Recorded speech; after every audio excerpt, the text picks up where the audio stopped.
Paranapiacaba quer dizer... De onde se avista o mar.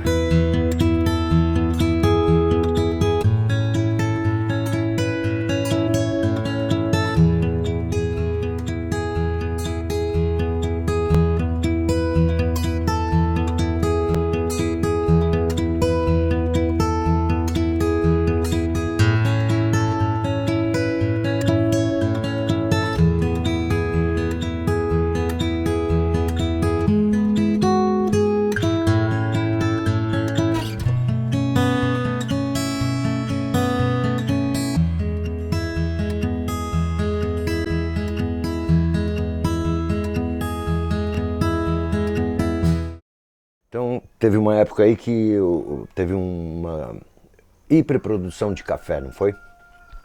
E para onde como é que ia levar isso? Para Paraty? Era impossível, né? Porque a plantação era no Vale do Paraíba e Jundiaí. O Barão de Mauá, o Irineu Evangelista, ele era um visionário. Ele entendia que São Paulo tinha uma condição de se desenvolver, mas só se houvesse uma melhoria do transporte. O Barão de Mauá tinha até recurso, ele era o empresário mais rico do Império, ele não tinha tecnologia. E ele vai se associar a quem tinha as duas coisas, aos ingleses. Os ingleses eram capitalizados por conta da riqueza, que eles já estavam em plena Revolução Industrial, e eles vão se associar ao Banco Rothschild, que é um grande conglomerado financeiro inglês.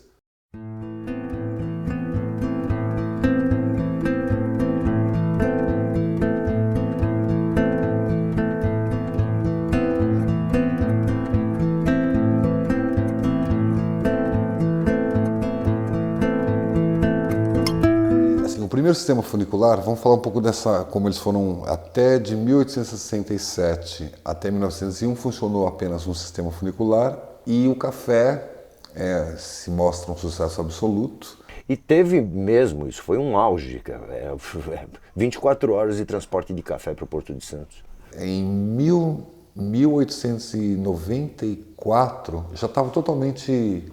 Era notícia estampada nos jornais de São Paulo que a ferrovia não conseguia atender a demanda do café. Então a ferrovia funcionava noite e dia e não conseguia atender essa demanda. Aí o próprio governo federal faz uma pressão sobre os ingleses, ameaçando ampliar essa concessão para outros interessados e solicitam que eles façam estudos para desenvolver e melhorar essa condição de transporte. Os trens chegavam, depois iam dividindo os trens, né? Paravam na estação, ia dividindo os trens de 2 em 3 vagões e engatavam no locobreque para levar para o patamar para começar a descer a serra. O locobreque ele tinha um maquinista e o foguista. Eles punham a lenha dentro de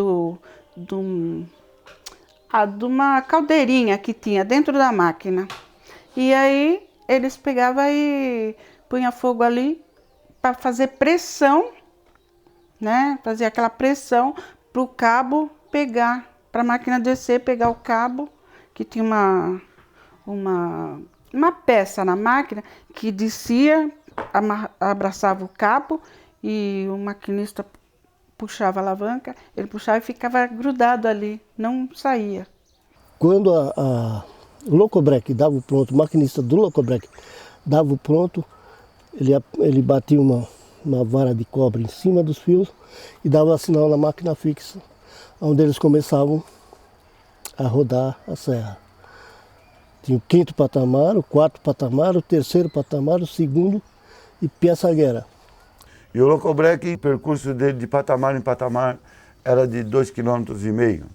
Cada patamar tinha 2 máquinas, uma que subia e outra que descia. E ela sempre fazia balanço, né? O peso era igual. Quando não tinha vagão para descer, eles enchiam uma caçamba de cimento de água. Através de canaletas e escadas hidráulicas, eles vão trazer essa água a grandes reservatórios, tá? Caixas em cantaria, também pedra que eles constroem. Desviam o Rio Grande da Serra, jogam para dentro de um ralo, esse ralo enche uma caixa. Quando essa caixa enche, ela joga para um reservatório. O reservatório, quando enche, joga para fora. Mas se baixar o nível da água, aí faz um processo inverso. Em vez de ela jogar para fora, ela joga para dentro da caixa. A água nossa aqui, da vila aqui, ela vem daqui de cima. Tem várias caixinhas, 6 caixas aqui, a caixa grande lá embaixo. E a água que vai para o morro é a caixa do Gustavo. ela sai de lá e sobe para o morro. E se a água que vai aqui para abastecer o Locobreque, é aqui embaixo, aqui perto do Rabique.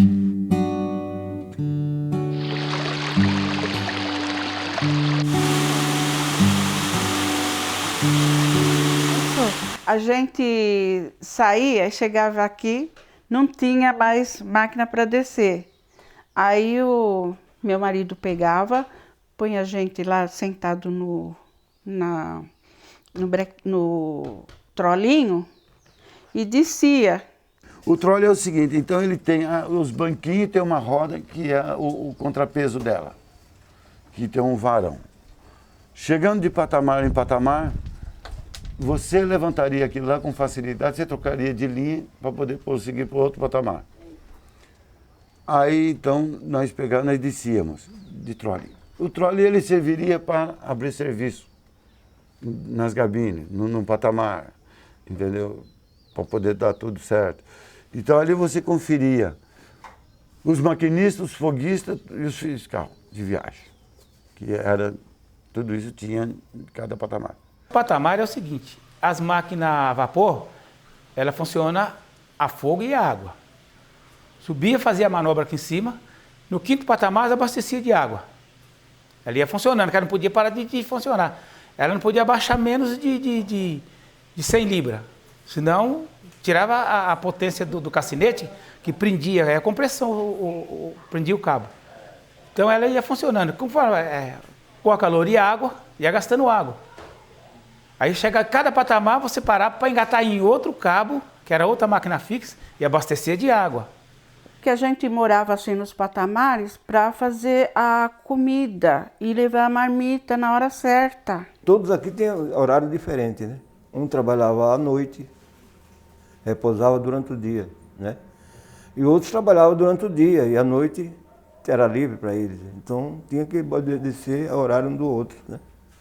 Então era disciplina inglesa. O Castelinho é um sinônimo disso, dessa hierarquia inglesa que existia na época, né? Então o cara fica lá no alto e de lá ele observa tudo. Ele é mais que uma casa, ele está numa relação panótica, que a gente fala. Então essas relações panóticas, elas estão claras ali. Ou seja, embora tivesse neblina, embora a vegetação seja alta, não dava para ver, a ideia não é que o chefe ficasse na janela vigiando os operários, mas as pessoas se sentiam vigiadas. Por conta disso, as pessoas não faziam nada que não fosse permitido. Ou seja, é o Big Brother, né? As pessoas o tempo todo acompanhadas.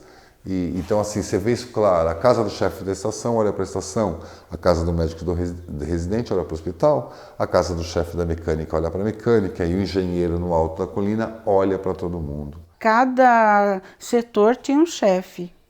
Tinha o chefe dos Locobreque, tinha o chefe da manobra, tinha o chefe da linha.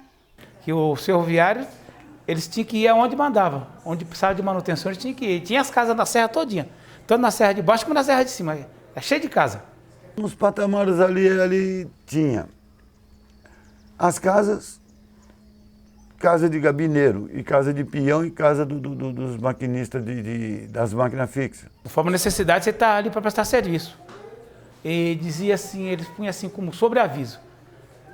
Inclusive eu já cheguei a ficar 52 dias sem folgar, porque você não podia sair daqui da vila. Quando chamava, você tinha que estar lá. Eles precisavam manter muita manutenção. Para que todo esse sistema funcionasse, as drenagens, o solo instável, eles usavam equipes de manutenção, né? Muito grandes. Então foi necessário manter um contingente de operadores, de trabalhadores da companhia aqui. Então, na verdade, não estava nos planos dele ter uma vila ferroviária aqui no Alto da Serra. Foi realmente uma necessidade. Era obrigatório que todos os trens de passageiros parassem aqui no Alto, tá? Para fracionar a composição e começar a descida. E nesse tempo de descida, tinha um tempo de espera. Então o que você percebe da estação do Alto da Serra, da estação de 1901? Uma grande marquise metálica, porque aqui chovia muito e era possível abrigar. Então neste tempo, entre a descida de uma composição e de outra, esse cara era uma estação de parada. Então ele tinha cafeteria, ele tinha sala para senhoras, toaletes, Então diz que tinha até um comércio vigoroso na estação. Então os meninos ali na estação ali, o que eles fariam? Eles pegavam e iam lá, vendiam lanche. Pela janela do trem, entendeu? A gente saía da serra e vinha passear. Era o único passeio. A gente vinha passear na estação, você dava a volta todinha, você conhecia as pessoas que vinham do trem. E a estação servia também para os moradores aqui como um lugar de footing, né? Era um lugar que as pessoas iam ver o que era moda, como as pessoas vestiam. Porque a gente tem que entender também a ferrovia como o transporte da elite paulistana. A elite paulistana viajava de trem. Na antiga estação de Paranapiacaba tinha o Big Ben, aquele funcionava direto, né? Não parava. O relógio é o símbolo da vida de Paranapiacaba, hora para entrar, hora para sair. E isso é fantástico em Paranapiacaba, né? A São Paulo Rei foi considerada, à época, a ferrovia mais pontual da América Latina, quando se trata de trens de passageiros. A estação ali ia se tornar uma estação centenária. Já ia passar 100 anos. O negócio faltando meses. O que fizeram com a estação? Foram lá, tacaram fogo na estação. Queimaram a estação. E nessa estação, quem era dono dela ali era o Sr. Cravo. Esse homem veio a falecer de desgosto de ver a estação dele queimada. Ele considerava aquilo ali dele. Mas a estação era a coisa mais linda, cara. É uma coisa que você não vê em outro lugar. É uma estação linda, linda, linda, linda, linda. Acabou em nada, acabou em cinza. Assim, né? Estalar do dedo, acabou.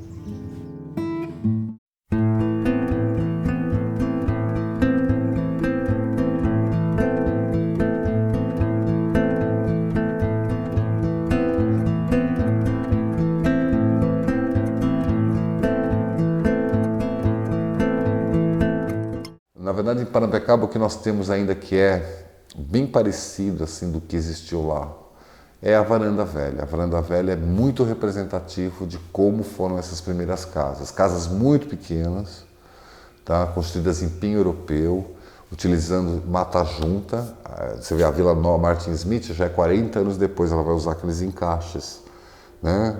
Macho e fêmea, para compor a parede da casa. Aqui não, aqui na Vila Velha você vai ter essa condição de mata juntas. Lá embaixo, na verdade, aquelas casas não foram construídas para serem moradias. Aquela parte do Bar da Zilda, aquela parte mais para cima, aquela parte mais irregular, que tem vielas e tal. Aquilo eram galpões, na verdade. O que existia de moradia ali era para solteiros, que tem aquele galpão. O pessoal que não era ferroviário, que não era casado, então eles iam para ali. Lá tinha uma cama de solteiro, um colchão, nada mais. Aí você traria seus utensílios de higiene. Um lençol, uma fronha, um travesseiro. Solteiro, era os barracos. Casado, tinha casa, né? Algumas casas vieram pré-fabricadas. Outras que foram feitas com pinho de riga, porque todo o equipamento, os equipamentos eram muito grandes, né? E pesados. Eles vinham em caixotes, e essa madeira era uma madeira comum, é como o pinho hoje aqui no Brasil. E lá era esta, pinho de riga.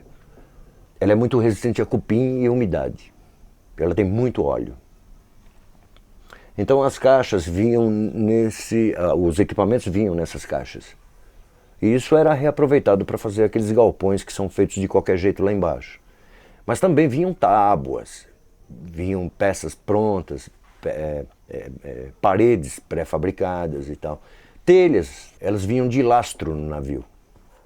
Né? O navio, imagina você encher o navio em cima e embaixo como é que fica. Então eles faziam lastro, inclusive com os tijolos. Na verdade, eles vão criar uma condição de tipologia. A prova de que as casas eram pré-fabricadas é que essas casas eram encomendadas pela Estrada de Ferro. As casas elas eram dadas para os ferroviários por classificação de filhos. Você tem tantos filhos, o seu cargo é tal, então o seu direito naquela casa é melhor.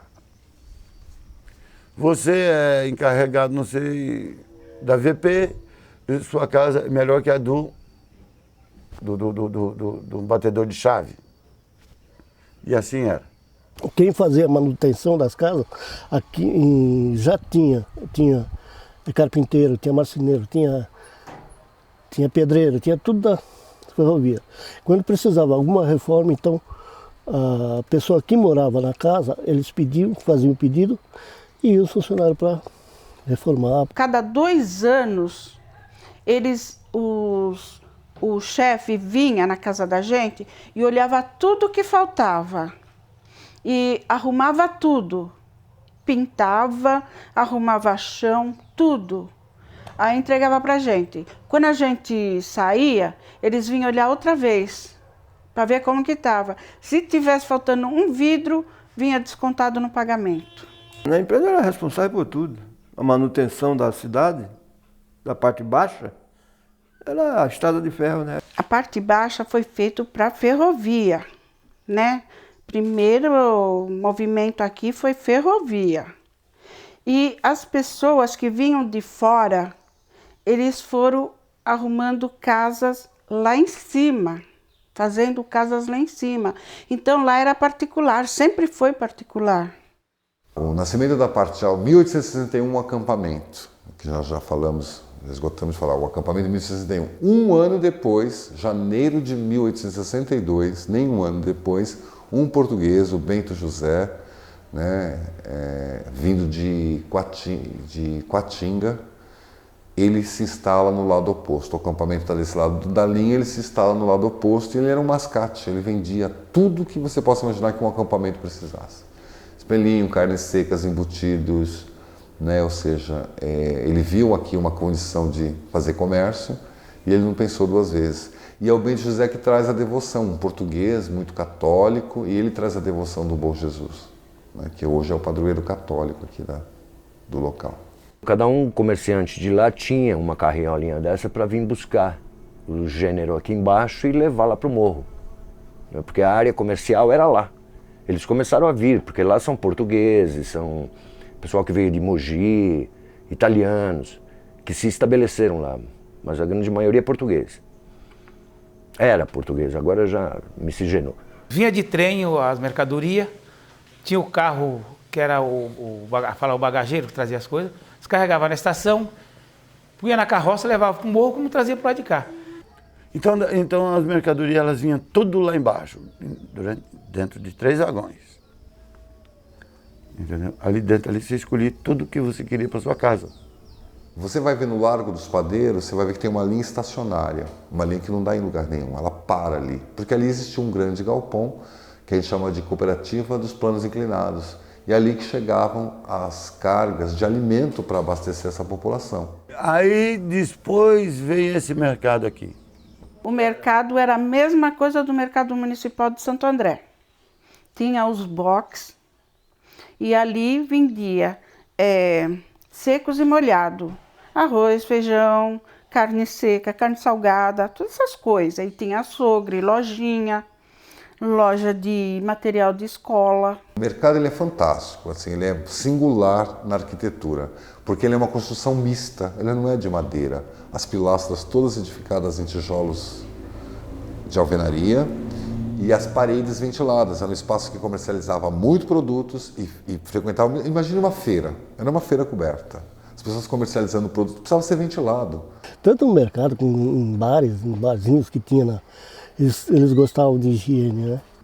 Aqui, além disso, aí nós tínhamos 3 açougues, nós tínhamos uma padaria excelente, que é a padaria do falecido Zequinha. Nós tínhamos uma pensão muito boa aqui também. O pagamento aqui, na época, tem um pagador, fazia pagamento aqui. Então o comércio aqui era fortalecido, porque você deixava o dinheiro aqui, recebia aqui e deixava aqui. Açougue, mercadinho, tudo. Mas assaltaram o trem aí, o trem pagador, né? Aí o que é que fizeram? Puseram o pagamento no banco. Aí você vai no banco, já recebe lá mesmo, já faz a despesa lá. Aí morreu o comércio aqui. Desapareceu. E era a maior segurança aqui, Não tinha ninguém, nada que fizesse um mal para outra pessoa. Todos eram amigos. Aqui é uma grande família ferroviária, que todo mundo conhecia todo mundo sabia que trabalhava. Só tinha um policial e comandava tudo, porque aqui tinha a polícia ferroviária, né? E tudo é funcionário aí, né? Então, não precisava. Às vezes saía alguma coisa mais grave, mas é muito difícil. Assim, hoje é muito fácil, a gente olha para Piracicaba de uma maneira bucólica, né? Um lugar bucólico. Parece, até dá a impressão que os ingleses vieram fazer uma colônia de férias aqui na América do Sul. Eles vieram implantar uma vila operária. Então aqui era carvão, trabalho, cheiro de fumaça, gente entrando, gente saindo. Então imagine um pátio de uma empresa. As pessoas sempre muito sujas de graxa, né? Então o ar muito pesado, né? Muita fumaça de locomotiva, carvão, né? O carvão, as pessoas, as casas cinzas, né? E misturar isso com a cerração da neblina. Então a gente tem de olhar com um olhar mais histórico, né? Mais real sobre a vila. Então imagine também para esse trabalhador os riscos que ele tinha nas manobras nesse pátio ferroviário. Eram raros aqui no passado famílias que não tinham mutilado. Múrcia tem pessoas ainda vivas acidentadas, tem pessoas que faleceram mesmo. Já aconteceu acidente, estourar o cabo, escorregar a máquina e matar muitos passageiros. E aqui era muito acidentado mesmo, naquele tempo. Não era engate, hoje é engate central, né? Naquele tempo era corrente. O manobrador tinha que ficar entre um vagão e outro para engatar a corrente, né? E nisso aí tinha muito acidente, às vezes trançava. E a pessoa tinha que estar esperta, senão morria. Que acontecia muito desastre com a serração, aquela serração era mais forte. Então a pessoa não enxergava nada. E tinha também o carro fúnebre, que é um carro fúnebre especial, que era só para transportar as pessoas que vieram a falecer na serra. O irmão da vítima estava trabalhando aqui no patamar. Quando o cometa chegou, trazia o cap do menino, o bonezinho dele na frente. E quando ele olhou, ele disse assim, meu irmão morreu. E não deu outra, é verdade. O cometa trouxe o bonezinho do menino, do irmão na frente. Aqui não tinha ambulância de roda, né, de carro, assim. Era de trem. Eles ligavam daqui, do alto, da estação, e eles liberavam a linha toda para ela passar e socorrer a pessoa. Aqui tinha farmácia que manipulava o remédio para os pacientes. Tinha o hospital velho. Tinha, como hoje em dia tem, o pronto-socorro, que é muito bom, daqui de Paranapiacaba.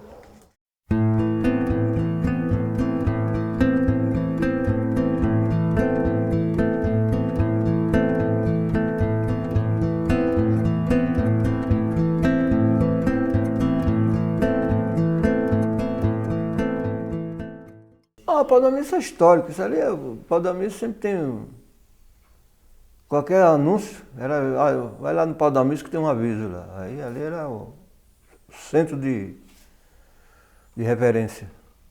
Sempre teve essa árvore, era onde eles marcavam missa, punha recado de quem falecia, missa de 7º dia, festa aqui no clube. O padre Capra, né, que era o padre da parte alta, ele viu ali uma possibilidade de se comunicar com essa comunidade católica que não podia ter igreja aqui embaixo.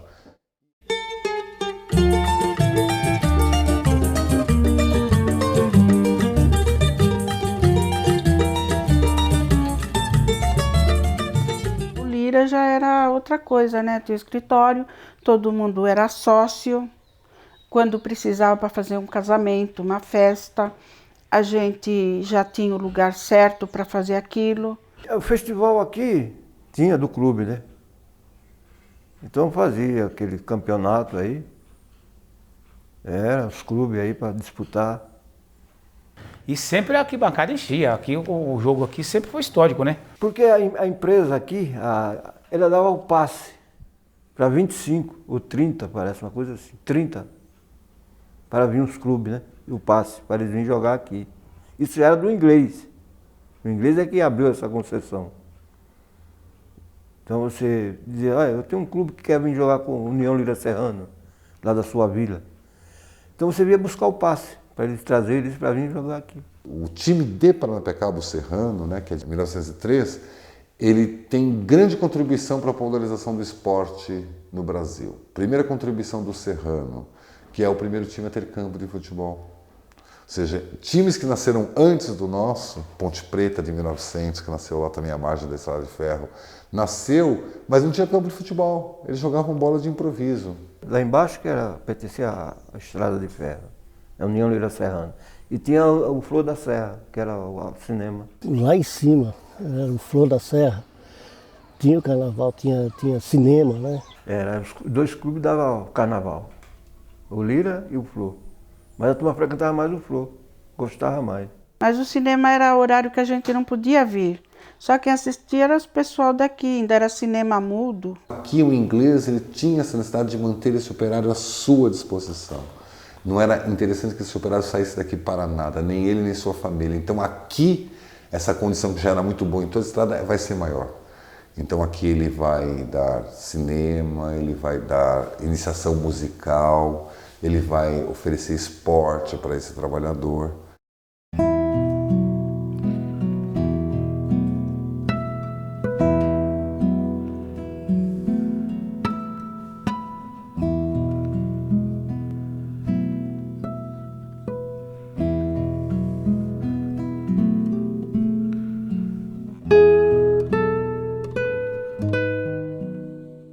Começou com a construção da Via Anchieta, né?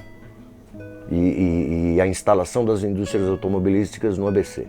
Então aí começou a degringolação dessa linha férrea, porque daí não precisava mais de trem, punha no caminhão, onerava o transporte da mercadoria e tal. Paranapiacaba não é mais, nem pensar. É uma cidade morta, acabou.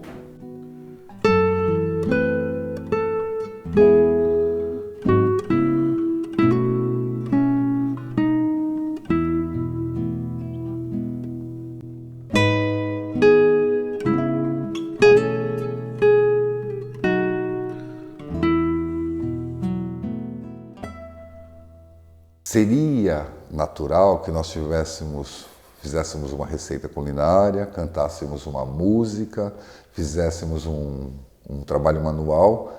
Nada, eles não deixam absolutamente nada na cultura. O que eles deixam é na arquitetura, está presente aqui, né? No planejamento urbano, você tem essa influência muito clara.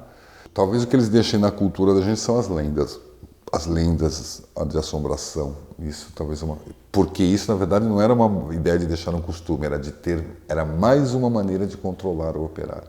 O inglês esteve no mundo inteiro, foi o Império do Sol por muito tempo, né? E isso é deles, não se misturar. Até ele é permissivo, o inglês é permissivo, ele deixa o pessoal na cultura deles, ele não tem nada de impor a dele. Até o contrário, ele não quer que os outros tenham a cultura dele é dele. Ele não faz a menor questão de doar a sua cultura, mas ele também não se interessa pela cultura.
sou procurado, não posso dar.